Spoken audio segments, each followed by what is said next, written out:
Hello students, how are you? We are reading sixth chapter, The Bull Beneath the Earth, and we have read so far. Today we are going to start the next part of this lesson. Let's read, let's start.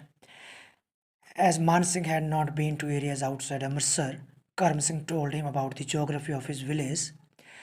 Karam Singh told him that there were a number of gurudwaras in the countryside of Amritsar. They were Tarn Taran, Khadur Sahib and Goindwal. He could visit all of them. Then he could see his parents and members of the family. He will write to them about his visit. Man Singh had to take a tanga to reach Karam Singh's village. Man Singh reached Karam Singh's house and introduced himself to Karam Singh's father. Man Singh sat on the string bed. Karam Singh's father looked disturbed. His eyes wandered away from Man Singh's face. Man Singh thought this welcome rather strange. He asked the old man if he was Karam Singh's father. Or he told Man Singh that Karam Singh had written about his visit to them. As Man Singh had not been in two areas outside Amritsar, ਜਿਹੜਾ ਮਾਨ ਸਿੰਘ ਸੀ ਉਹ ਅੰਮ੍ਰਿਤਸਰ ਦੇ ਜੋ ਬਾਹਰਲੇ ਖੇਤਰ ਸਨ ਉਹਨਾਂ ਵਿੱਚ ਨਹੀਂ ਗਿਆ ਸੀ, ਉਹਨਾਂ ਵਿੱਚ ਕਦੇ ਨਹੀਂ ਗਿਆ ਸੀ ਉਹ। ਔਰ ਕਰਮ ਸਿੰਘ ਨੇ ਉਸ ਨੂੰ ਦੱਸਿਆ ਆਪਣੇ ਪਿੰਡ ਦੀ ਭੂਗੋਲਿਕ ਸਥਿਤੀ ਦੇ ਬਾਰੇ। ਔਰ ਕਰਮ ਸਿੰਘ ਨੇ ਮਾਨ ਸਿੰਘ ਨੂੰ ਆਪਣੇ ਪਿੰਡ ਦੀ ਜੀਓਗ੍ਰਾਫੀ ਦੇ ਬਾਰੇ, ਆਪਣੇ ਪਿੰਡ ਦੀ ਭੂਗੋਲਿਕ ਸਥਿਤੀ ਦੇ ਬਾਰੇ ਦੱਸਿਆ। ਔਰ ਕਰਮ ਸਿੰਘ ਨੇ ਉਸ ਨੂੰ ਕਿਹਾ ਕਿ ਅੰਮ੍ਰਿਤਸਰ ਦੀ ਕੰਟਰੀ ਸਾਈਡ ਦੇ ਵਿੱਚ ਬਹੁਤ ਸਾਰੇ ਗੁਰੂ ਘਰ ਸਨ, ਤਰਨ ਤਾਰਨ ਸਾਹਿਬ, ਖਡੂਰ ਸਾਹਿਬ ਔਰ ਗੋਇੰਦਵਾਲ ਸਾਹਿਬ। ਔਰ ਉਹਨਾਂ ਸਾਰਿਆਂ ਦੇ ਦਰਸ਼ਨ ਕਰ ਸਕਦਾ ਸੀ, ਉਹਨਾਂ ਸਾਰਿਆਂ ਵਿੱਚ ਵਿਜ਼ਿਟ ਕਰ ਸਕਦਾ ਸੀ, ਜਾ ਸਕਦਾ ਸੀ, ਦਰਸ਼ਨ ਕਰ ਸਕਦਾ ਸੀ ਸਾਰੇ ਗੁਰੂ ਘਰਾਂ ਦੇ। ਔਰ ਉਹ ਫਿਰ ਮਿਲ ਸਕਦਾ ਸੀ, ਉਸਦੇ ਮਾਤਾ ਪਿਤਾ ਨੂੰ ਮਿਲ ਸਕਦਾ ਸੀ, ਉਸਦੇ ਪਰਿਵਾਰ ਦੇ ਮੈਂਬਰਾਂ ਨੂੰ ਮਿਲ ਸਕਦਾ ਸੀ।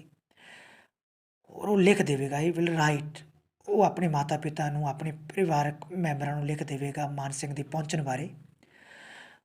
ਔਰ ਮਾਨ ਸਿੰਘ ਨੇ ਕਰਮ ਸਿੰਘ ਦੇ ਪਿੰਡ ਪਹੁੰਚਣ ਦੇ ਲਈ ਇੱਕ ਟਾਂਗੇ 'ਤੇ ਜਾਣਾ ਸੀ। ਮਾਨ ਸਿੰਘ ਫਿਰ ਕਰਮ ਸਿੰਘ ਦੇ ਘਰ ਪਹੁੰਚਿਆ ਔਰ ਆਪਣੇ ਆਪ ਨੂੰ ਇੰਟਰੋਡਿਊਸ ਕਰਵਾਇਆ ਕਰਮ ਸਿੰਘ ਦੇ ਪਿਤਾ ਦੇ ਨਾਲ। ਮਾਨ ਸਿੰਘ ਜੋ ਸੀ ਉਹ ਮੰਜੇ ਉੱਪਰ ਬੈਠ ਗਿਆ, ਸਟਰਿੰਗ ਬੈਡ ਮੰਜੇ ਉੱਪਰ ਬੈਠ ਗਿਆ। ਔਰ ਜੋ ਕਰਮ ਸਿੰਘ ਦਾ ਪਿਤਾ ਸੀ ਉਹ ਥੋੜ੍ਹਾ ਜਿਹਾ ਡਿਸਟਰਬਡ, ਥੋੜ੍ਹਾ ਚਿੰਤਿਤ, ਥੋੜ੍ਹਾ ਜਿਹਾ ਪਰੇਸ਼ਾਨ ਦਿਖਾਈ ਦਿੰਦਾ ਸੀ। ਔਰ ਉਸ ਦੀਆਂ ਜੋ ਨਜ਼ਰਾਂ ਸਨ ਉਹ ਕਰਮ ਸਿੰਘ ਦੇ ਚਿਹਰੇ 'ਤੇ ਨਹੀਂ ਟਿਕੀਆਂ ਹੋਈਆਂ ਸਨ। ਮਾਨ ਸਿੰਘ ਨੇ ਇਸ ਵੈਲਕਮ ਦੇ ਬਾਰੇ ਸੋਚਿਆ ਕਿ ਇਹ ਜਿਹੜਾ ਵੈਲਕਮ ਸੀ ਬਹੁਤ ਅਜੀਬ ਜਿਹਾ ਕਿਸਮ ਦਾ ਸੀ, ਬਹੁਤ ਰੁੱਖਾ ਸੀ। ਔਰ ਉਸਨੇ ਓਲਡ ਮੈਨ ਨੂੰ ਪੁੱਛਿਆ, ਉਸਨੇ ਬਜ਼ੁਰਗ ਆਦਮੀ ਨੂੰ ਪੁੱਛਿਆ ਕਿ ਉਹ ਕਰਮ ਸਿੰਘ ਦਾ ਪਿਤਾ ਸੀ। ਉਸਨੇ ਮਾਨ ਸਿੰਘ ਨੂੰ ਦੱਸਿਆ ਕਿ ਕਰਮ ਸਿੰਘ ਨੇ ਲਿਖ ਦਿੱਤਾ ਸੀ ਉਸ ਦੇ ਪਹੁੰਚਣ ਦੇ ਬਾਰੇ। ਜੋ ਕਰਮ ਸਿੰਘ ਸੀ ਉਸਨੇ ਲਿਖ ਦਿੱਤਾ ਸੀ ਵੀ ਉਹਨਾਂ ਨੂੰ ਚਿੱਠੀ ਪਹੁੰਚ ਚੁੱਕੀ ਸੀ ਵੀ ਜੋ ਮਾਨ ਸਿੰਘ ਉੱਥੇ ਆ ਰਿਹਾ ਸੀ। ਇਹ ਕਿਸ ਨੇ ਦੱਸਿਆ? ਇਹ ਕਰਮ ਸਿੰਘ ਦੇ ਪਿਤਾ ਨੇ ਦੱਸਿਆ। Or the old man got up and walked away to the courtyard. He patted one buffalo calf and then went out inside to announce Man Singh's arrival. He wanted it to be sent to Man Singh. Then he went near the mare. He put in some more gram in the chuff, but the old man seemed lost. Man Singh asked about Jaswant Singh. Man Singh knew that Jaswant Singh was Karam Singh's younger brother. He had gone outside. Then Karam Singh's mother brought tea. Man Singh wished Sat Shri Akal to Karam Singh's mother. Man Singh said to himself that the Majhels were strange people. ਉਹ ਜਿਹੜਾ ਬਜ਼ੁਰਗ ਆਦਮੀ ਸੀ, ਉਹ ਜਿਹੜਾ old ਮੈਨ ਸੀ, ਉੱਠਿਆ ਔਰ ਵਿਹੜੇ ਦੇ ਵਿੱਚ ਟਹਿਲਣ ਲੱਗਾ, ਵਿਹੜੇ ਦੇ ਵਿੱਚ ਤੁਰਨ ਫਿਰਨ ਲੱਗਾ। ਔਰ ਉਸਨੇ ਇੱਕ ਬਫਲੋ ਕਾਫ ਨੂੰ ਉਸਨੇ ਥਾਪੀ ਦਿੱਤੀ, ਪੈਟਡ ਥਾਪੀ ਦੇਣਾ। ਔਰ ਉਹ ਫਿਰ ਅੰਦਰ ਚਲਾ ਗਿਆ ਦੱਸਣ ਬਾਰੇ ਕਿ ਜਿਹੜਾ ਮਾਨ ਸਿੰਘ ਸੀ ਉਹ ਆ ਗਿਆ ਸੀ ਔਰ ਉਹ ਚਾਹੁੰਦਾ ਸੀ ਕਿ ਜਿਹੜਾ ਚਾਹ ਪਾਣੀ ਉਹ ਮਾਨ ਸਿੰਘ ਨੂੰ ਦਿੱਤਾ ਜਾਵੇ। ਫਿਰ ਉਹ ਮੇਰ ਦੇ ਕੋਲ ਚਲਾ ਗਿਆ, ਘੋੜੀ ਦੇ ਕੋਲ ਚਲਾ ਗਿਆ ਔਰ ਉਸਨੇ ਚਵ ਦੇ ਵਿੱਚ ਉਸਨੂੰ ਚਾਰੇ ਦੇ ਵਿੱਚ ਕੁਝ ਛੋਲੇ ਮਿਕਸ ਕੀਤੇ। ਫਿਰ ਜਿਹੜਾ ਓਲਡ ਮੈਨ ਸੀ ਉਹ ਥੋੜ੍ਹਾ ਜਿਹਾ ਗਵਾਚਿਆ ਹੋਇਆ ਲੱਗਦਾ ਸੀ। ਮਾਨ ਸਿੰਘ ਨੇ ਜਸਵੰਤ ਸਿੰਘ ਬਾਰੇ ਪੁੱਛਿਆ ਔਰ ਮਾਨ ਸਿੰਘ ਜਾਣਦਾ ਸੀ ਕਿ ਜਿਹੜਾ ਜਸਵੰਤ ਸਿੰਘ ਸੀ ਉਹ ਕਰਮ ਸਿੰਘ ਦਾ ਛੋਟਾ ਬ੍ਰਦਰ ਸੀ ਔਰ ਉਹ ਬਾਹਰ ਗਿਆ ਹੋਇਆ ਸੀ, ਹੈਡ ਗੋਨ ਆਊਟਸਾਈਡ। ਫਿਰ ਜੋ ਕਰਮ ਸਿੰਘ ਦੀ ਮਦਰ ਸੀ ਉਹ ਚਾਹ ਲੈ ਕੇ ਆਈ। ਮਾਨ ਸਿੰਘ ਨੇ ਉਸ ਨੂੰ ਵਿਸ਼ ਕੀਤਾ।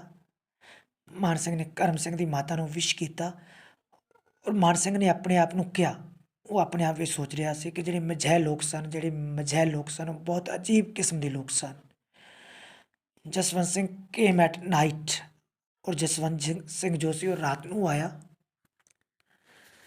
ਦ talk between the two became more informal. ਦੋਹਾਂ ਦੇ ਵਿਚਕਾਰ ਜੋ ਗੱਲਬਾਤ ਹੋਈ ਬਹੁਤ ਜ਼ਿਆਦਾ ਅਨੌਪਚਾਰਿਕ ਸੀ। ਮਾਨ ਸਿੰਘ ਨੇ ਕਿਹਾ ਕਿ ਕਰਮ ਸਿੰਘ ਦੀ ਗੋਲੀ ਨੇ ਬਹੁਤ ਸਾਰੇ ਜਾਪਾਨੀਆਂ ਨੂੰ ਮਾਰਿਆ। ਹੈਡ ਕਿਲਡ ਸੈਵਰਲ ਜੈਪਨੀਜ਼ ਇਨ ਦਾ ਵਾਰ। ਯੁੱਧ ਦੇ ਵਿੱਚ ਬਹੁਤ ਸਾਰੇ ਜਾਪਾਨੀਆਂ ਨੂੰ ਮਾਰਿਆ ਸੀ। ਔਰ he wanted to tell more about Karam Singh. ਔਰ ਉਹ ਕਰਮ ਸਿੰਘ ਦੇ ਬਾਰੇ ਹੋਰ ਜ਼ਿਆਦਾ ਦੱਸਣਾ ਚਾਹੁੰਦਾ ਸੀ। But nobody in the house was interested in to listen. ਲੇਕਿਨ ਘਰ ਦੇ ਵਿੱਚ ਕਿਸੇ ਨੇ ਵੀ ਰੁਚੀ ਨਹੀਂ ਦਿਖਾਈ ਉਸ ਨੂੰ ਸੁਣਨ ਦੇ ਵਿੱਚ। ਜਸਵੰਤ ਸਿੰਘ ਨੇ told his father that canal water will be available to them.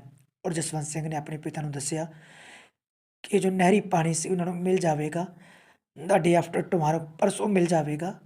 ਉਹ ਵੀ ਕਿੰਨੇ ਵਜੇ? ਸਵੇਰੇ 3 ਵਜੇ at 3 o'clock in the morning।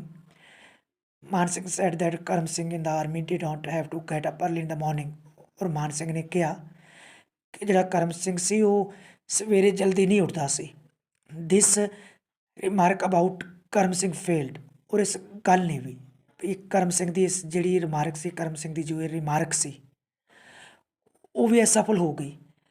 Interest ਪੈਦਾ ਕਰਨ ਦੇ ਵਿੱਚ, to arouse an interest in anyone in the family ਦੇ ਵਿੱਚ ਇੰਟਰਸਟ ਪੈਦਾ ਕਰਨ ਦੇ ਵਿੱਚ, ਰੁਚੀ ਪੈਦਾ ਕਰਨ ਦੇ ਵਿੱਚ ਇਹ ਗੱਲ ਵੀ ਅਸਫਲ ਹੋ ਗਈ। ਥੈਂਕਸ।